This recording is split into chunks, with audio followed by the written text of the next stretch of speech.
Nih, untuk kegiatan kuliah praktisi mengajar, kami dengan bangga mengundang Bapak Kandidat Doktor Insinyur Eko Riwayadi MM untuk mengisi kuliah pada hari ini. Waktu dan tempat kami persilahkan kepada Bapak. Monggo Bapak. Atur nuwun. Atur nuwun, terima kasih Ibu Dr. Ana. Terima kasih kesempatan yang diberikan. Insya Allah saya akan sharing ya tentang apa yang saya dapatkan dari pengalaman praktisi atau kerja saya, ditambah juga pengalaman waktu saya studi, baik itu di UPB dan juga di PWU. Kepada saya sebut apa ya, adik-adik, Bapak Ibu sekalian, salam kenal. Kalau boleh on cam ya, on cam supaya kita saling tahu, saling kenal, sehingga kita bisa silaturahmi juga, ya. Masih di bulan Syawal, izinkan saya mengucapkan selamat Hari Raya Idul Fitri. Ya, mohon maaf lahir dan batin, semoga kita semua selalu sehat. Ya. Ini ada 30 terus bertambah, 32 peserta. Masih akan bertambah terus kah? Saya akan mulai sharing screen saya. Apakah sudah kelihatan? Sudah Pak, monggo. Ya, oke. Baik. Jadi nanti kita sambil diskusi, kalau ada pertanyaan langsung saja tidak apa-apa, nanti kita coba saling support ya. Jadi materi yang diberikan kepada saya adalah tentang ekonomi manajerial ya, Bapak Ibu sekalian. Nama saya Eko Riwayadi, saya alumni juga dari Universitas Pelita Bangsa, lulus tahun 2022. S1 saya itu dari Iki Budi Utomo di Malang tahun 93. Lalu saya juga melanjutkan di Profesi Insinyur di Brawijaya, Universitas Brawijaya tahun 2021. Lalu tadi saya selesai tahun 2022. Sekarang saya masih studi di Philippine University, Philippine Women University, dan saya nambah juga di UNER Surabaya untuk matematika ya. Selain itu saya juga bekerja. Saya ada pengalaman kerja selama sampai hari ini insya Allah 30 tahun ya, tanpa mohon maaf bukan menyombongkan diri atau apa, tapi memang itulah perjalanan hidup saya selama 30 tahun di berbagai industri dan juga berbagai posisi, mulai dari yang teman-teman di manufacturing tahu ya, mulai dari quality control inspector sampai hari ini direktur di perusahaan multinasional yang ada di Indonesia gitu. Juga ada kalau di professional qualification saya certified IRCA, jadi teman-teman yang ISO certified biasanya sudah paham tentang hal ini. Saya juga QMS auditor, ya, certified project manager, terus juga certified IPU ini adalah dari PII atau Persatuan Insinyur Indonesia, singkatan dari IPU itu Insinyur Profesional Utama. Jadi yang tingkat keinsinyuran tertinggi di Indonesia. Lalu di ASEAN saya juga tercatat sebagai anggota dan certified sebagai ASEAN Engineer. Ini sangat mendukung karena memang ruang lingkup pekerjaan saya juga di seputaran Asia Tenggara ini, bahkan sebelumnya saya juga beberapa di negara internasional. Saya juga bersyukur karena bisa bekerja di multinational company. Saya yakin adik-adik mahasiswa ini juga ada yang bekerja ya di multinational company. Manfaatkanlah waktu itu dengan baik, jangan banyak perhitungan, gunakan exposure internasional itu untuk menambah pengalaman kehidupan dan pengalaman ilmu pengetahuan. Insya Allah di suatu hari nanti pasti akan bermanfaat untuk kehidupan kalian semua. Demikian sekilas tentang riwayat pekerjaan, studi, dan hidup saya. Baik, berikutnya adalah tentang ekonomi manajerial. Ini sebenarnya panjang sekali, bukan? Nah, ini nanti saya nggak tahu dikasih waktu berapa, 30 menit atau sejam atau apa. Tapi coba nanti kita kupas saja sampai saya ikuti saja maksimum waktu yang ada. Jadi kalau ngomongin tentang ekonomi manajerial itu kan dimulai dari ya dasar-dasar ekonomi manajerial itu sendiri, lalu teori produksi, analisis produksi, ya kan? Dilanjutkan dengan ada teori perusahaan dan struktur pasar, lalu penentuan harga, lalu strategi pemasarannya seperti apa, ya kan? Lalu analisis marginal, pengambilan keputusan, perencanaan, pengendalian produksi atau quality control, ya kan? Lalu teori keuangan, yang ini banyak melibatkan tentang accounting, lalu tantangan dan tren dalam ekonomi manajerial. Jadi ini lebih kepada strategi manajemennya ke depan seperti apa, lalu diambil kesimpulan dan selanjutnya. Sebelum saya lanjut, boleh nggak ini sharing dari teman-teman nih, kalau saya pengen dengar ada nggak 3 pendapat itu apa yang dimengerti tentang ekonomi manajerial nih selama ini? Coba saya pengen tahu saja. Silakan.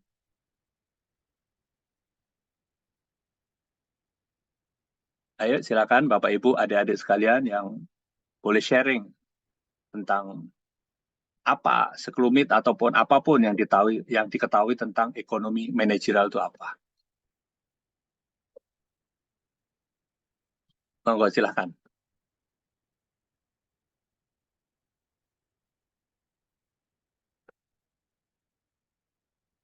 Ayo.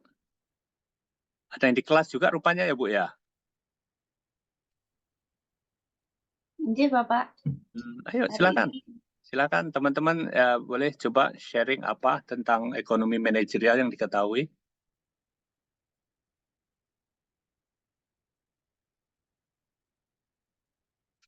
Ini yang on cam ada Ananda Hesti, Amelia. Boleh share apa pemahaman tentang ekonomi manajerial?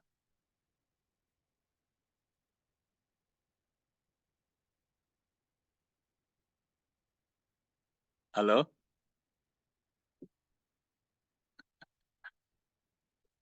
Belum ada yang...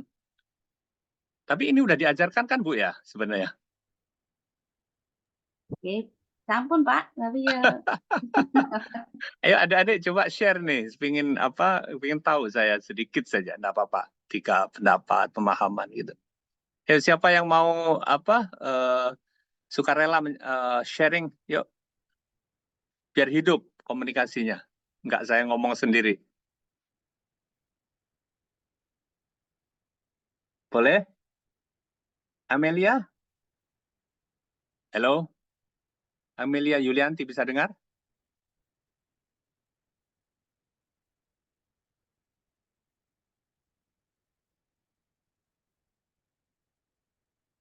Oktaviani Alfiah bisa dengar? Halo?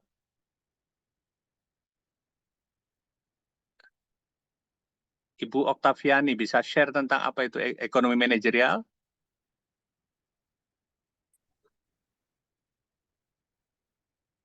Atau Ibu Safira coba? Ibu Safira bisa share tentang ekonomi manajerial, apa yang dipahami selama ini?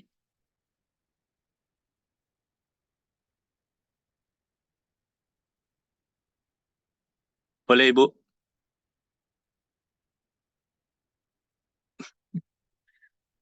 Baiklah, kalau gitu saya langsung mulai sedikit saja ya tentang definisi. Dibilang katanya kalau ekonomi manajerial itu adalah ya, cabang daripada ilmu ekonomi secara luas ya. Ekonomi itu kan sangat luas sekali. Berkaitan dengan aplikasi prinsip-prinsip ekonomi untuk analisa keputusan manajemen.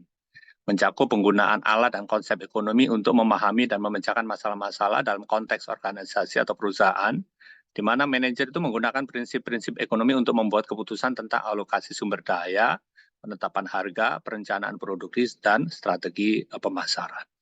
Ya memang demikian. Jadi kalau ini sebenarnya bukan hanya sekedar soal teori, tapi sudah hampir menjadi sebuah keumuman gitu ya. Artinya common sense bahwa ekonomi manajerial itu adalah dari kata-kata ekonomi. Ekonomi sendiri kan ya tentang perekonomian atau sebuah pekerjaan, sebuah usaha, bisnis, ya mencakup kegiatan. Pokoknya gimana caranya cari duit. Bahasa simpelnya kan seperti itu. Lalu manajerial itu apa? Manage dari kata-kata manage yaitu pengaturan, ya kan? Memanage atau mengatur atau apa namanya ya, ya pokoknya mengatur, memanage supaya menjadi hasil yang baik gitu. Nah, di dalamnya itu ada apa saja? Ya, di dalamnya tentu ada sumber daya. Sumber daya itu baik sumber daya manusia, sumber daya alam, ya kan? Tenaga manusia, alam, mesin, ya kan? Lalu dibuatlah ada harga produknya, lalu ditetapkan harganya, lalu direncanakan, lalu strateginya seperti apa. Itu semua untuk mendapatkan hasil daripada kegiatan ekonomi. Intinya itu ada di situ. Jadi definisi dasar ini sebenarnya adalah sebuah hal keumuman tentang ekonomi manajerial, ya. Lalu ruang lingkupnya itu apa saja? Ruang lingkupnya ya tentang aspek-aspek pengambilan keputusan, pengorganisasian di sebuah perusahaan itu, ya, dari manfaat, biaya manfaat dengan hasil usaha-usaha pemasaran, mengendalikan produksi itu terhadap profitabilitas, efektivitas, ya, serta sustainability perusahaan itu seperti apa, gitu. Ya, jadi ruang lingkupnya adalah semua kegiatan tentang perekonomian itu supaya sustain dan perusahaan atau organisasi itu bisa mendapatkan profit yang optimal, yang maksimal atau yang baik, yang tidak rugi, pada intinya ada di sana. Nah, lalu apa hubungannya antara ekonomi manajerial dengan manajemen itu sendiri dengan ekonomi makro, gitu ya? Nah, ini sebenarnya saya kepingin interaktif gitu ya. Jadi kalau bisa dari teman-teman ini bisa saling langsung kita berkomunikasi supaya kita enak berdiskusi gitu ya. Gitu. Nah, kalau kita berbicara tentang ekonomi manajerial yang tadi kita sampaikan tentang pengaturan tentang kegiatan perusahaan, ya kan, manajemen sendiri juga pengaturan tentang manajemen dengan ekonomi makro, ekonomi mikro. Ekonomi mikro itu apa sih sebenarnya? Ada yang tahu ekonomi mikro itu apa? Halo, Bapak Ibu, adik-adik sekalian, ada yang tahu apa itu ekonomi mikro?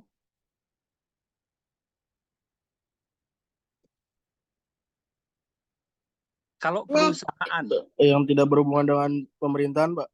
Ini undang-undang. oke, bagus, Mas Ahmad Paris ya. Ada lagi? Apakah ekonomi mikro itu? Bisa dikasihkan contoh, Mas Ahmad Paris. Salah satu kegiatan ekonomi mikro.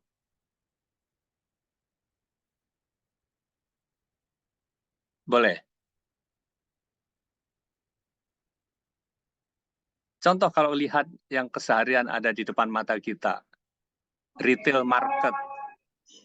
Saya sebut. Bapak. Gimana? Jual beli. Jual beli. Oke. Contoh nih di Jababeka, ini kan kebanyakan UPB ini kan di lingkungan industri ya. Industri itu pabrik-pabrik itu segala macam itu masuk kategori ekonomi makro atau bukan? Mikro atau bukan? Makro, Pak. Makro. Alasannya kenapa? Umi Kulsum mikro, Ahmad Paris makro. Oke, ayo lanjut. Ini bagus nih diskusi seperti ini. Alasannya apa, Mas Ahmad? Kenapa disebut makro perindustrian yang ada di kawasan Jababeka ini? Atau ya Cikarang? Mungkin karena industri, kalau perusahaan itu harus mengikuti aturan pemerintah juga, Pak. Oke, alasannya boleh juga. Tadi Umi Kulsum bilang mikro, apa alasannya? Halo, Umi Kulsum. Karena ruang lingkupnya kecil, Pak. Oke, bagus sekali. Jadi kalau boleh saya clarify seperti ini, Bapak Ibu ya. Semua perindustrian itu pada intinya yang ada di seputaran kita itu adalah mikro. Betul, mereka ada mengadopsi undang-undangan, jadi payungnya itu makro.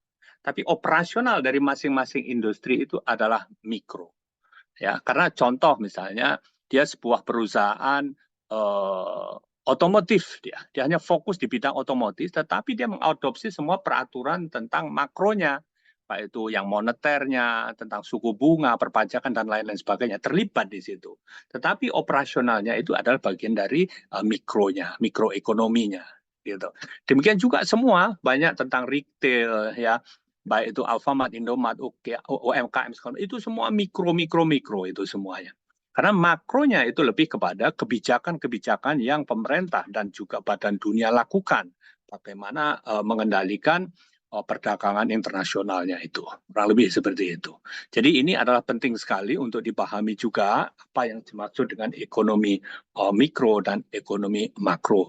Makanya di sini sebutkanlah hubungan antara ekonomi manajerial dengan manajemen dan juga dengan ekonomi ekonomi mikro itu sendiri. Ya, jadi lebih kepada spesifik di masing-masing industri, di masing-masing perusahaan, bagaimana mereka itu mengelola kinerjanya supaya efektif dan efisien. Karena setiap badan usaha, perusahaan, ya, kalaupun kita ngomongin sebenarnya, ya, contoh university, kayak Pelita Bangsa sendiri, betul, itu adalah edukasi, tetapi di atas itu semua tetap juga sebagai sebuah badan usaha, gitu kan. Nah, tetap nggak mungkin rasanya harus rugi. Itu juga bagian daripada ekonomi mikro, karena perekonomian itu kan bidangnya banyak sekali, mulai dari perusahaan dan jasa, kan gitu, betul? Ya, mudah-mudahan di sini pada mulai memahami. Selanjutnya, dasar-dasar daripada ekonomi manajerial, ya. Di sini ada kita membicarakan tentang 3 hal, yaitu konsep biaya dan pendapatan, analisis biaya manfaat, pengambilan keputusan. Nah, ini sebenarnya akan lebih dalam lagi. Ini bisa dipelajari misalnya kalau dalam 1 semester tentu beberapa kali tatap muka gitu ya, untuk lebih detail. Tapi ini yang saya sampaikan ini adalah semacam kayak rangkuman atau summary daripada contoh konsep biaya pendapatan. Ya sudah pasti kalau kita mempunyai perusahaan atau bidang usaha apapun itu, ya, baik itu jasa ataupun produksi, ya, mesti kita akan lihat konsep biayanya, ya kan? Konsep biaya dan pendapatan adalah salah satu dasar dari ekonomi manajerial, termasuk pemahaman tentang berbagai jenis biaya yang dikeluarkan oleh perusahaan. Ya, biayanya itu apa? Jadi proses produksi atau pemberian jasa, biaya-biaya atau biasanya kalau di ilmu accounting sebutnya dengan COGS atau operational expenses-nya itu masuk di biaya semua. Termasuk juga ada overhead, biaya-biaya yang bukan tidak terhitung, tetap dihitung, tetapi agak sulit kalau untuk lebih spesifik kepada suatu produk. Misalnya sebuah produk yang membuat sepeda motor itu biaya di belakangnya apa saja sih? Gitu. Di samping biaya-biaya komponen spare part-nya semua, lalu biaya manajemennya itu ada berapa? Itulah disebut dengan biaya overhead, ya kan? Nah, ini perlu dihitung, dibuat struktur sedemikian rupa supaya lalu dievaluasi dan gimana caranya perusahaan itu supaya bisa mendapatkan pendapatan atau keuntungan gitu. Di situ ada di accounting-nya tentu ada yang namanya profit and loss calculation, ada costing calculation, macam-macam sekali gitu ya.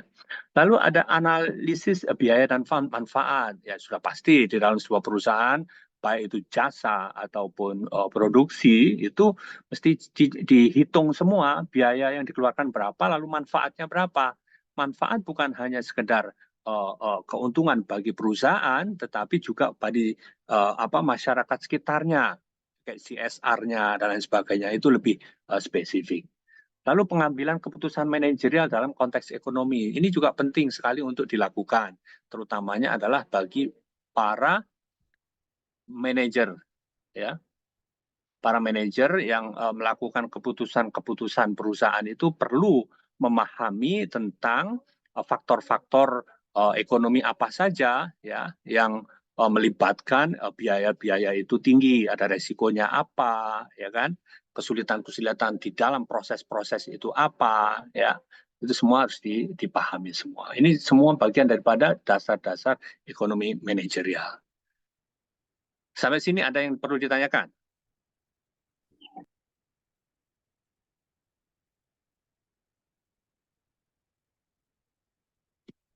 Baik, saya lanjut dengan teori produksi dan analisis produksi ya. Oke, fungsi produksi. Ya, di sini fungsi produksi adalah konsep dasar dalam ekonomi manajerial yang menggambarkan hubungan antara input yang digunakan dalam proses produksi dan output yang dihasilkan. Fungsi produksi mencerminkan kemampuan perusahaan untuk mengubah input menjadi output melalui kombinasi faktor-faktor produksi seperti tenaga kerja, modal, dan bahan baku.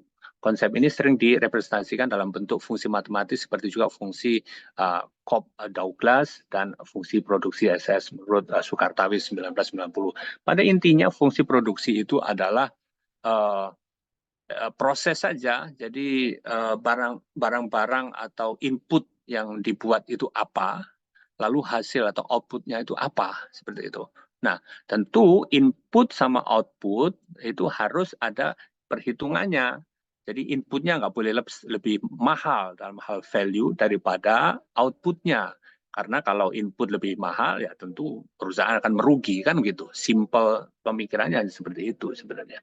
Ya, nah ini lebih juga yang tadi saya bilang kalau hanya diterangin di dalam 1-2 jam ya nggak cukup karena perlu analisis lebih detail tentang kayak kurva produksi, ya bagaimana pada saat produksi itu naik, kalau misalnya stok banyak, ya terus ternyata permintaan turun, kalau tiba-tiba permintaan customer naik, terus bahan baku nggak cukup, semua itu ada segala resiko-risiko perubahan-perubahan yang mana perlu dipahami oleh seorang manajer perusahaan dalam bagaimana mengatasi situasi-situasi yang beraneka macam tersebut. Ya, analisis produksi jangka pendek dan jangka panjang. Nah, di sini juga harus pandai-pandai seorang pimpinan perusahaan, baik itu dari managerial level sampai dengan director level itu memahami juga situasi makroekonomi supaya mereka bisa melakukan analisis produksi jangka pendek dan jangka panjangnya, kan gitu. Jadi misalnya melihat tentang sekarang misalnya kurs rupiah terhadap dolar itu berapa, lalu suku bunga itu berapa, pajak berapa, ya segala macam. Nah, lalu untuk menentukan harga barang pembeliannya, semua kan banyak terpengaruh itu. Nah, disitulah yang perlu dilakukan analisis produksi jangka pendek serta jangka panjang. Jangka pendeknya biasanya seperti apa? Ya jangka pendek mungkin 2-3 tahun, jangka panjangnya bisa 5-10 tahun ke depan, atau bahkan bisa dengan jangkauan 10 atau 20 tahun ke depan, biasanya seperti itu. Ya. Teori perusahaan dan struktur pasar, ya, perusahaan dan lingkungan bisnisnya. Pada dasarnya, sebuah perusahaan adalah organisasi yang beroperasi dalam lingkungan bisnis yang kompleks, terdiri dari faktor-faktor pesaing, ya sudah pasti kan, maksudnya yang nggak ada nyaris tidak ada perusahaan itu yang nggak ada pesaingnya, ya, ada konsumen, ada supplier, ya, ada institusi ekonomi, institusi pemerintah yang mengawasinya, rule and regulation yang mengawasi kita semua, ya, juga lingkungan bisnis yang mencakup faktor-faktor eksternal seperti itu tadi saya sebutkan regulasi pemerintah, perubahan teknologi, kondisi pasar, ya, ini semua dengan perusahaan dan lingkungan bisnisnya. Lalu persaingan tentu di mana-mana ada persaingan. Di kelas tentu orang sangat bersaing, kepingin semuanya menonjol, kepingin semua pandai. Demikian juga di market, di pasar, orang kepingin produknya itu paling laku, paling bagus kualitasnya, kan gitu. Ya itu semua perlu dipahami dan pelajari. Lalu ada istilah yang namanya di dalam ekonomi manajerialnya ada namanya monopoli, oligopoli, dan monopolistik. Monopoli sudah jelas bahwa monopoli jadi penguasaan sendiri gitu kan. Jadi monopoli terjadi ketika ada satu produsen, ya, tunggal yang mengendalikan seluruh pasokan produk dan jasa dalam pasar tertentu. Hal ini sesungguhnya tidak bagus karena bagaimana kualitas itu bisa dikontrol, kan gitu. Oligopoli terjadi ketika hanya beberapa produsen besar yang menguasai mayoritas pasokan di pasar tertentu. Lalu monopolistik adalah situasi di mana terdapat banyak produsen yang menawarkan produk yang bersifat diferensiasi di pasar yang terbatas. Setiap struktur pasar memiliki implikasi yang berbeda bagi perilaku perusahaan, penetapan harga, inovasi, kesejahteraan konsumen, sehingga pemahaman tentang struktur pasar menjadi penting dalam analisis ekonomi manajerial. Ini jadi bagi seorang praktisi tentunya situasi-situasi ketiga masalah ini tentu kita akan selalu lihat. biasanya pengusaha itu kepingin memonopoli gitu. Misalnya seorang supplier yang bisa mensuplai kepada satu perusahaan besar, dia kepingin monopoli di sana supaya tidak ada lawan-lawannya gitu. Tetapi bagi si customer atau si perusahaan tadi itu nggak bagus gitu, karena dia tidak bisa membandingkan kualitasnya gitu. Demikian juga di masyarakat, misalnya retail, ya kita ngomong ini saya sebut brand, misalnya ini Alfamart menjadi satu monopoli yang sangat kuat, bagi masyarakat itu akhirnya kurang bagus karena tidak mendapatkan banyak pilihan. Nah, itu semua ya diberikan kebijakan kepada masyarakat sendiri untuk menentukannya. Apakah mereka mau mengikuti monopoli atau akan, karena penciptaan monopoli, oligopoli dan monopolistik itu sebenarnya adalah kembali kepada para konsumennya sendiri. Gitu. Demikian, ada pertanyaan sampai sini? Silakan Bapak Ibu.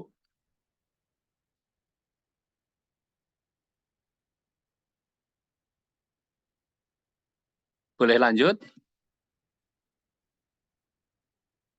Kita lanjut dengan penetapan harga dan strategi pemasaran ya. Oke, tentu kalau penetapan harga ini sebenarnya ya kalau di dalam dunia industri simpel saja. Semua tergantung dari berapa cost-nya, berapa biayanya dari biaya produk itu sendiri, juga operational expense-nya, lalu keuntungan yang akan dicapai itu berapa. Ya. Setelah itu tentu dia akan melakukan strategi pemasarannya supaya barang-barangnya itu laku gitu. Orang berjualan bisa saja harga setinggi-tingginya ya, tetapi laku atau tidak. Nah, itu kan menjadi pilihan kan gitu kan. Intinya ada di sana gitu kan. Elastisitas harga ya, itu tentu harus pintar-pintar ngelihat pesaing kanan kiri ya.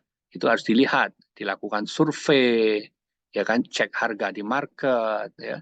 Lalu di-adjust, dinaik dan turunkan gitu. Oke.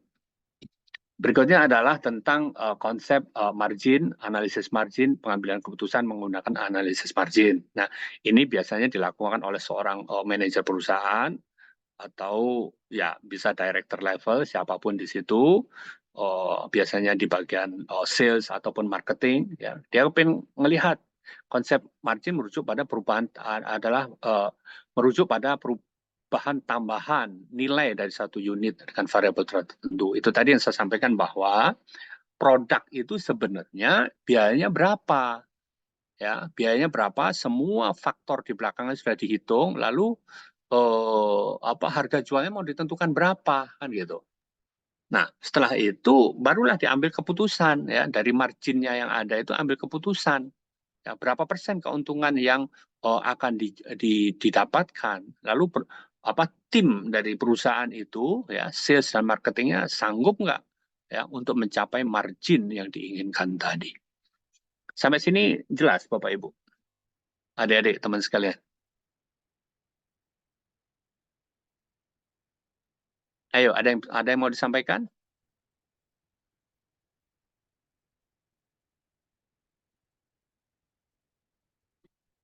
Baik, saya lanjut ya. Saya lanjut dengan proses perencanaan produksi, pengendalian produksi, kualitas, ya, just in time.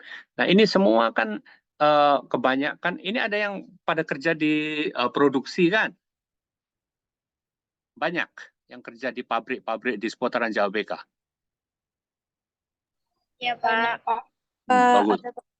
Berarti kan nggak asing lagi dengan istilah yang namanya just in time dan lean manufacturing. Ada yang tahu nggak? Quality Six Sigma, TQM, ada yang tahu nggak?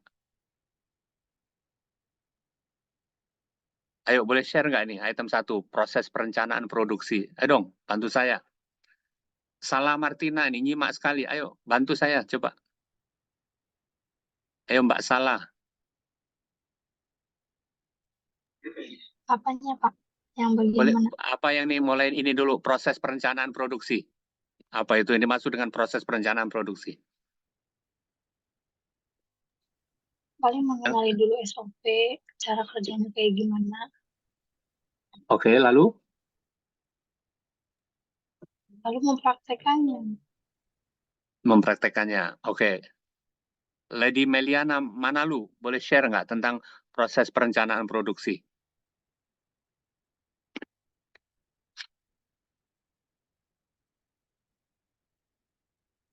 Lady kerja di mana? Di PT, Pak. Nah, di perusahaan kan ada tahu PPIC nggak? Production Control.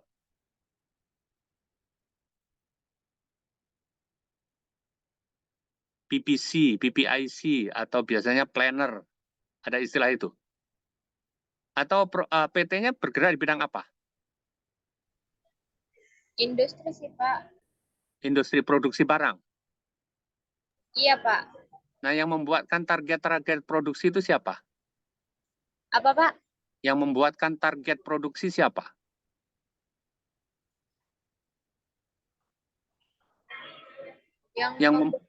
Yang membuatkan target produksi. Kalau targetnya kan sesuai dari ini customer, Pak. Oke. Tapi setelah dari customer kan ada orang dalam itu yang membuat perencanaan kan? Oh, iya, Pak. Atasan sih, Pak, kalau di kami.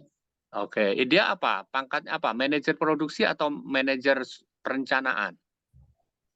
Kalau kita yang manajer produksi. Oke. Nah, itu bagus sekali ya. Jadi artinya kalian, ada sekalian yang kerja di perusahaan itu, coba dipahami ada struktur organisasi sambil terus belajar. Di dalam industri manufacturing itu kan selalu ada struktur organisasi, mulai dari yang pimpinan paling atas, di bawahnya apa, ada departemen apa-apa, pekerjaannya apa semua. Di situ akan tahu semuanya. Suatu hari nanti kalian dewasa pasti akan paham. Tentu permintaan produksi datangnya dari customer, ya, masuk kepada bagian sales atau marketing. Setelah itu akan ada di sana namanya PPIC atau Production and Planning Control. Dialah yang merencanakan untuk produksi. Biasanya setelah perencanaan itu diberikan kepada production manager. Production manager akan memberikan perencanaan itu kepada orang-orang di bawahnya, supervisor, leader, ya kan? Nah, supervisor, leader dia bekerja dengan seluruh operatornya untuk mengeksekusi perencanaan produksi tadi menjadi benar-benar hasil produksi. Itu lebih enaknya di situ. Jadi tidak hanya teori saja, tetapi aplikasi yang sebenarnya demikian. Itulah yang disebut dengan proses perencanaan produksi. Jadi ada permintaan dari pelanggan, ya, dari customer, kalau untuk manufacturing seperti itu misalnya. Lalu kalau perusahaan retail seperti apa? Ya dari permintaan dari market, dari masyarakat, dari data bulan lalu seperti apa. Nanti untuk bulan depan kita buat perencanaan lagi. Kalau terang itu pendek sekali.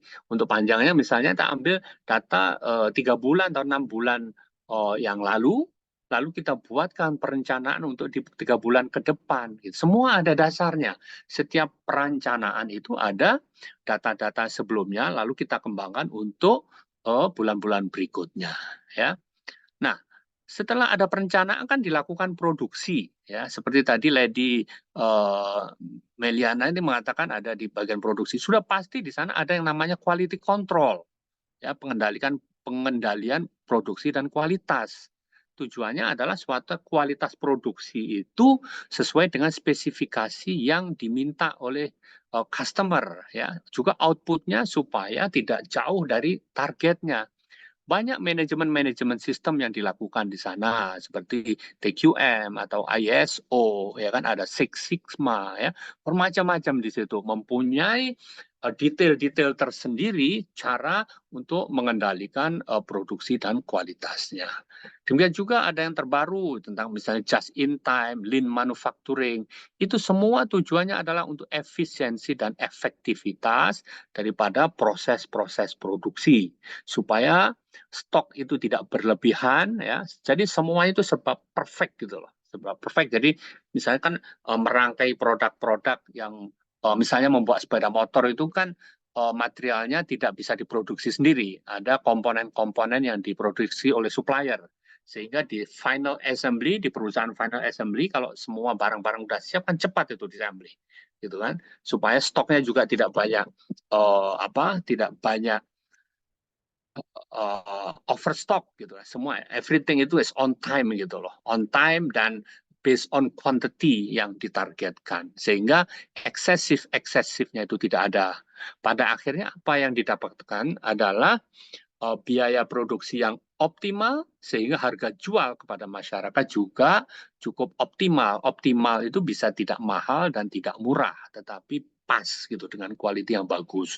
Itu ukurannya seperti apa? Ya tentu sangat relatif gitu kan. Bapak Ibu jelas sampai sini? Ada pertanyaan tentang ketiga poin ini, proses perencanaan produksi, pengendalian produksi, dan just in time, serta lean manufacturing?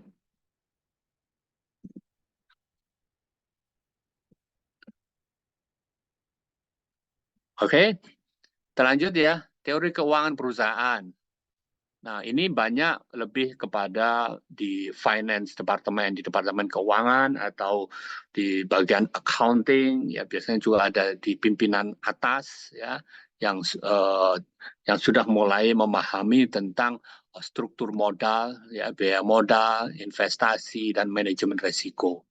Pada intinya adalah bahwa seperti awal tadi yang saya sampaikan, setiap organisasi atau perusahaan ataupun kita simpelnya gini sajalah. Pedagang pun, pedagang di kaki lima, di pasar, ya, jualan apapun itu, dia punya barang dijual kan harus mendapatkan untung, betul nggak? Itu saja hitungannya, ya. Lalu dari untung itu dia kepingin membesarkan usahanya misalnya. Nah, bagaimana membesarkannya itu? Cari investasi. Misalnya menggandeng investor, baik itu investor lokal ataupun investor asing yang mau menyetorkan dananya untuk maju bersama-sama perusahaan yang sedang berjalan itu. Atau mengambil pinjaman dari perbankan. Nah, tentu kalau ngambil perbankan kan ada bunga yang harus tanggung jawab yang dihitung. Nah, di situ harus berhati-hati. Artinya setiap bulan harus mengambil sisa hasil usaha itu untuk membayar hutang atau cicilan kepada perusahaan. Nah, disinilah yang disebut dengan struktur modal, analisis serta resiko berusaha ini semua, gitu. Ya. Nah, proses-proses dari resiko itu semua itu tuh bisa diasuransikan. Jadi misalnya ada misalnya perusahaan, terutamanya kebanyakan perusahaan-perusahaan logistik ya, pengiriman barang-barang itu kan, dia diasuransikan sehingga kalau ada kecelakaan, ada apa di jalan resiko-resiko yang lebih itu bisa di-cover oleh asuransi namanya. Nah itu lebih detail lagi karena ya waktu panjang ini perlu step by step-nya untuk masing-masing proses daripada insuran itu ya, itu berapa preminya harus bayar, lalu keuntungan apa yang diperoleh itu bisa dilakukan di sana. Ya, ini ke depan nanti setelah S1 bisa lanjut untuk mempelajari lebih detail lagi tentang manajemen risiko dan asuransi bisnis ya. Oke. Bandar Lampung. Sumatera Selatan. Palembang, Sumatera Selatan. Padang, Sumatera Barat.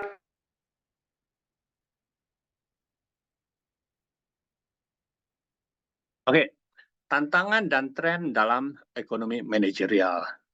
Ada 3 faktor besar, yaitu globalisasi, perubahan lingkungan bisnis, teknologi dan inovasi, serta ethic issues dan juga pengambilan keputusan manajerial. Intinya adalah satu globalisasi. Globalisasi itu sebenarnya bisa sebagai tantangan positif dan juga hambatan negatif, gitu ya. Kalau saya lebih melihatnya sebagai tantangan positif, karena dengan adanya pasar global, kita harus bisa lebih kreatif untuk menciptakan produk-produk supaya produk-produk kita ini laku di pasaran internasional. Jangan hanya tertekan saja dengan negara-negara asing, tapi bagaimana kita ini bisa menjadi pemain di era globalisasi itu. Bagaimana caranya? Ya kalau yang dari muda tentu dengan belajar dulu, menyiapkan diri yang baik. Nah bagi perusahaan yang sudah ada ya harus meningkatkan kualitas produknya dengan kompetitif harga yang bagus. Kalau negara lain bisa, kenapa kita Indonesia tidak bisa? Kan gitu. Intinya ada di sana. Lalu teknologi dan inovasi ya kita terus harus berkembang ya umur setua apapun kita harus ikuti perkembangan. Sekarang ada namanya AI, ya, Internet of Things, segala macam, ya, kemajuan teknologi informasi harus kita kuasai gitu. Generasi muda di sini harus betul-betul menguasai supaya ikut berperan di dalam peningkatan teknologi dan inovasi secara global gitu. Jadi kita tidak hanya ketakutan terus gitu, ya. Lalu tentu adanya etika-etika segala macam, ya, itu setiap dimanapun kita mau bekerja dan berusaha, baik tingkat lokal ataupun internasional, kita mesti harus ada namanya lokal wisdom. Itu kita harus lihat, kita harus perhatikan seperti apa, gitu kan, sehingga kita tidak bisa melanggar aturan-aturan yang ada itu, ya. Oke, sampai sini ada pertanyaan? Bapak Marcos ada pertanyaan? Halo? Aos Marcos ada pertanyaan?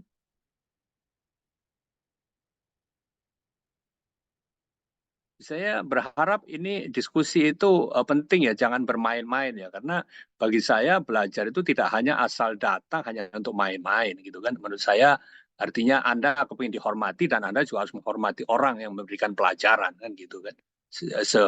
Apapun itu adalah ilmu yang Anda, kalau Anda menyimaknya maka Anda akan mendapatkan hasilnya. Tetapi kalau Anda abai, maka ya abai itulah yang akan Anda dapatkan gitu ya. Gitu. Baik, dari beberapa hampir 1 jam yang kita sampaikan, ya, saya boleh recap, itu adalah sebentar.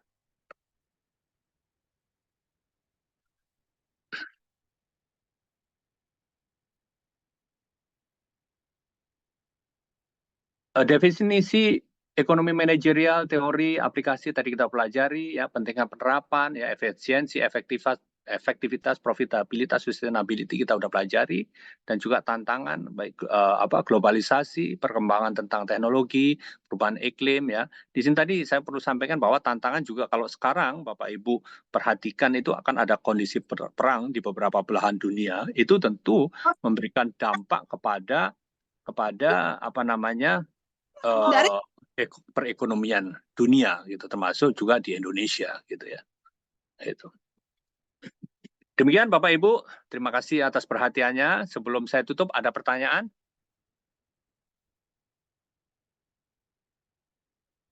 Ada Pak. Ya, silakan.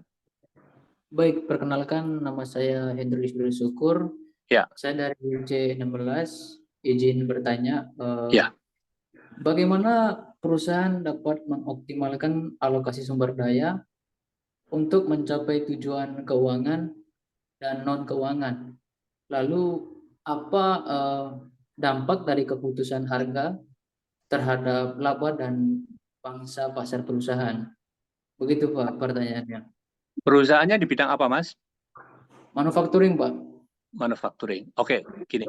Tentu kalau yang pertama tadi optimumkan sumber daya, ya. Sumber daya itu kan ada 2. Sumber daya manusia dan sumber daya material, ya, alam semua. Tentu harus dilihat, ya, proses produksinya harus optimum, ya, karyawannya sudah di-training dengan baik, ya, sudah bekerja mereka dengan sungguh-sungguh atau tidak, ya kan. Lalu hasil produksinya itu seperti apa. Nah, setelah itu tentu kan seperti tadi yang saya sampaikan bahwa perusahaan itu harus mendapatkan profit, hasil kan. Nah, setelah costingnya dihitung termasuk overhead-nya semua, ya, di bagian sales dan marketing akan menentukan harga jualnya. Berani harga jual berapa nih, kan gitu. Nah, itu harus dijual. Nah, setelah itu tentu dari harga jual itu sudah di sana di dalamnya tadi kan ada keuntungan yang perusahaannya ada dan juga yang non profit untuk perusahaannya ada. Seperti yang untuk yang non profit untuk perusahaan itu seperti apa? Misalnya untuk kegembiraan para karyawan, misalnya segala tentang gaji, bonus, outing, ya, annual gathering dan lain-lain semuanya itu sudah dimasukkan semua. Sehingga semua faktor cost itulah yang masuk ke dalam struktur biaya. Nah, setelah struktur biaya sudah final, sudah dapat, maka dilakukan ditentukan harga jual. Nah, pertanyaan berikutnya tantangannya harga jual ini laku apa enggak kan gitu. Kalau terjadinya sangat mahal kan gitu. Nah, di situ harus sama pandai-pandainya melihat situasi di pasar gitu. Nah, kalau ternyata enggak laku, otomatis harga kan harus diturunkan. Nah, turunkannya pun nggak boleh sehabis-habis semurah-murah mungkin, karena kalau terjadi seperti itu maka perusahaan akan merugi.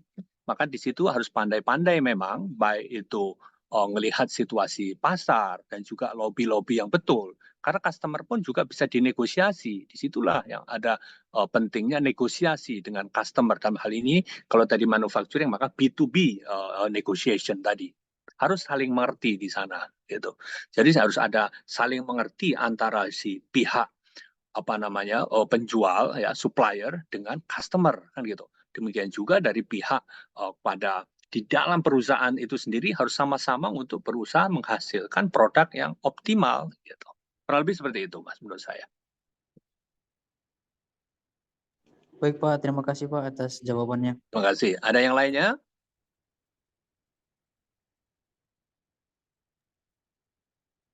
Bapak cerita kalau di perusahaannya Bapak dong. Baik, kalau di perusahaan kami, Bu, kami ini bergerak di bidang hari ini kami bergerak di bidang servis ya, lebih kepada perbaikan barang gitu ya. Tetapi yang kami lakukan itu adalah sudah lebih dari, kalau saya hitung 2007 sampai hari ini itu hampir sudah berapa? Hampir 20 tahun, kurang 3 tahun, mungkin 17-an tahun. Ya, relation itu penting sekali, track record itu penting sekali. Bahwa daripada para pimpinan perusahaannya itu harus selalu engage dengan customer yang ada. Lalu kinerja dari para pegawai itu juga sangat penting. Sehingga produk yang kita berikan, jasa yang kita berikan itu benar-benar optimal kepada karyawan, kepada perusahaan, pada customer, sehingga customer tadi menjadi loyal kepada kita. Demikian juga pada karyawan internalnya, ya kita buat mereka mengerti, gitu kan. Kita ikutin segala aturan, rule and regulation daripada pemerintah, baik itu tentang penggajian dan lain sebagainya. Lalu kita lakukan negosiasi dengan customer tadi. Inti daripada kepada customernya itu lebih kepada komitmen, ya komitmen, lalu negosiasi di harga itu harus memang ada banyak cara dan strateginya. Kita harus terangkan lebih terbuka, meskipun kadang-kadang kita nggak bisa 100% terbuka karena kita harus menjaga negosiasi profit margin berapa yang kita perlu ambil, seperti itu Ibu. Jadi pada intinya adalah track record itu sangat penting bagi perusahaan. Demikian juga bagi individu sebenarnya track record itu sangat penting. Jangan pernah track record individu ini rusak sehingga untuk maju ke depan itu sangat sulit. Kalau di dalam perusahaan, track record perusahaan itu penting. Kalau perusahaan itu bersih, baik, maka customer itu boleh dibilang akan datang dengan sendirinya. Kalau customer sudah datang, nah itu sudah luar biasa. Demikian Ibu. Terima kasih Bapak. Monggo teman-teman ada yang mau bertanya atau tidak, masih ada sedikit waktu, monggo. Kemarin itu Pak, di kelas praktisi mengajar Ya. ada yang mengatakan bahwa ada 3 hal yang perlu diperhatikan ketika kita mau berbisnis adalah, 1 itu mengetahui tujuan kita berbisnis itu apa, Ya. kemudian yang kedua itu sinergi, yang Ya. ketiga adaptif. Nah itu yang Betul. kedua sinergi itu seperti yang disampaikan Pak Eko barusan, menjaga relationship, negosiasi, betul. itu namanya sinergi. Betul, Bu. Betul Monggo sekali. Bapak Ibu yang lain ada yang pengen bertanya kembali?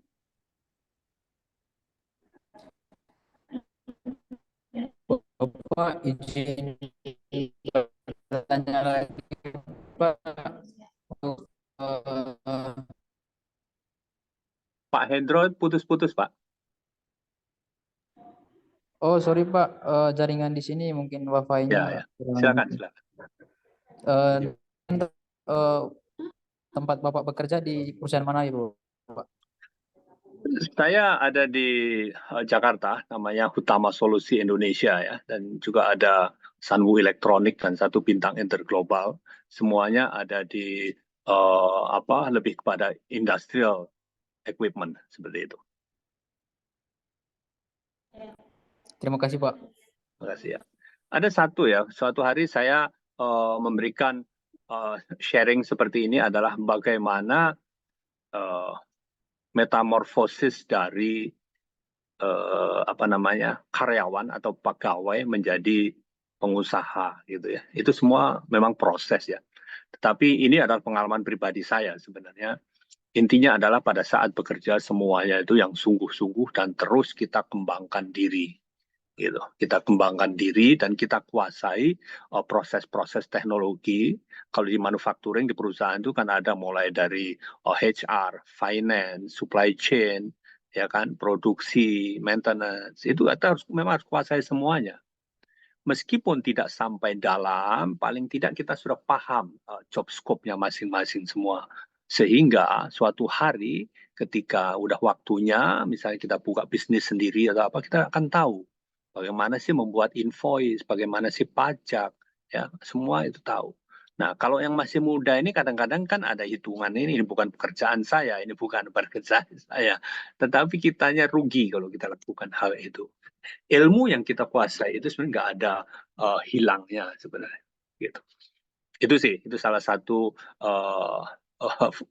resep sebenarnya. Kalau suatu hari adik-adik Bapak Ibu pengen menjadi ya orang boleh dreaming ya. Saya hari ini 55 tahun tetapi saya tidak akan tahu posisi hari ini di saat saya umur 35 tahun yang lalu saya nggak akan tahu.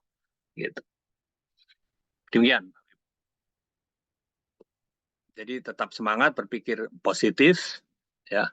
Makanya saya selalu menggaungkan think positive and get a solution. Salah satu moto saya itu. Karena tanpa positif itu Bu, hanya ketakutan negatif saja. Tapi kalau berpikiran kita positif itu solusi inovasi akan keluar dari benak kita banyak. Bapak Ibu Mas Mbak, kenapa kok Pak Eko ini kalau di kelas pasti biasanya lebih menonjol dari temannya. Itu tuh karena Pak Eko itu kalau kuliah beliau tuh menunjukkan suka passion pada ilmu manajemen. Kemudian yang kedua, beliau itu selalu membayangkan kalau materi ini diimplementasikan di perusahaan beliau itu seperti apa. Jadi yang satu itu suka dulu, kemudian yang kedua nganu ya Pak. Jadi kalau diimplementasikan di tempat saya solusinya apa gitu ta Pak. Jadi Bapak Ibu Betul, kalau betul kuliah sekali. ya berusaha suka itu sama bidang yang digeluti. Betul sekali Bu. Jadi ini jujur ya, kenapa sampai sekarang pun saya juga menambah studi lagi. Saya banyak sekali dapatkan Bu, baik itu dari UPB ketika S2 ya, dan juga yang sekarang S3 itu saya dapatkan banyak sekali. Dan di situ saya benar-benar saya kawinkan dengan pengalaman kerja dengan situasi saat ini itu semua. Nah, itu membuat kita yakin dan banyak terobosan di dalam perusahaan saya lakukan betul tentang inovasi-inovasi strategi-strategi itu, dan sebagai pimpinan perusahaan saya bisa semacam menjangka istilahnya itu nanti akan gini itu tahu semua. Jadi kayak SWOT analisis semua itu banyak manfaatnya untuk kita melakukan analisis dan mengambil keputusan. Karena pada saat kita pimpinan, baik itu level supervisor ya, leader, supervisor, manager, semua, itu kita harus ambil keputusan. Dan keputusan yang kita ambil itu tidak boleh sembarangan. Harus ada dengan SWOT analisis adalah salah satu tool yang sangat bagus untuk kita mengambil keputusan. Sebelum ambil keputusan kan kita udah lihat semua di belakang itu apa dan segala tantangannya itu apa semua. Demikian Ibu. Teman-teman ada yang ingin ditanyakan lagi? Masih ada 4 menit sedikit lagi. Satu lagi kata kunci dari Pak Eko barusan itu adalah pengambilan keputusan.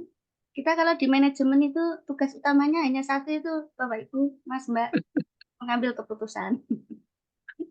Itulah Bu, makanya saya sangat berharap ya teman-teman ini senang dengan yang namanya strategi Bu. Meskipun dibilangnya kayak helikopter view gitu ya, tetapi menguasai, memahami semuanya. Karena dengan helikopter view nanti akan bisa zoom kepada area-area yang tadi saya sebutkan. Yang misalnya di manufacturing atau perusahaan, ya, baik itu di finance, di HRD, supply chain, apa itu dulu. Tapi dari atas dilihat dulu kan, Bu Ana selalu bilang itu helikopter view, lihat dulu, nggak apa-apa. Habis itu mulai zooming gitu. Jangan jangan terlalu takut, worried atau apa, ya belajar, semua harus dinikmati belajar karena untuk kehidupan kita yang lebih baik di masa depan nanti. Gitu.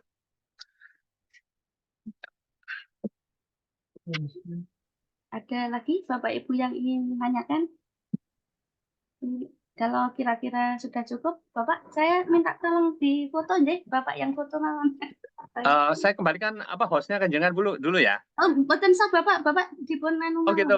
foto nggih. Ini ada 4 ya. Silakan Ya, siap. adik-adik teman-teman sekalian sekarang dibuka kameranya. Gitu. Ini yang di screen atau page 1 ya, tahan ya. Acting yang paling bagus nih. 1, 2, 3. Sebentar.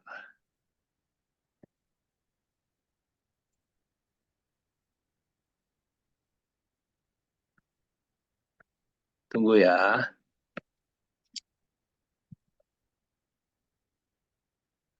Saya pindah kepada slide yang kedua. Wah ini baru muncul semuanya, dandannya cantik-cantik, ganteng-ganteng semua ya. Tunggu 1, 2, 3.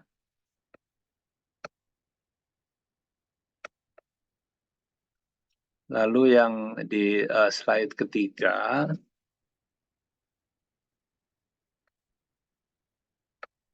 Oke, let's ya. Wah ini yang slide 3 ini pada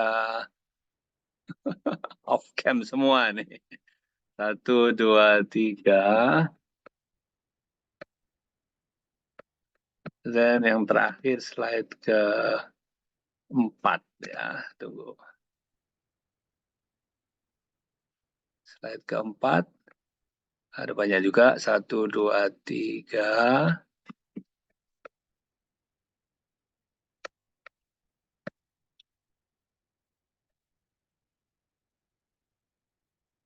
Sudah habis. Baik.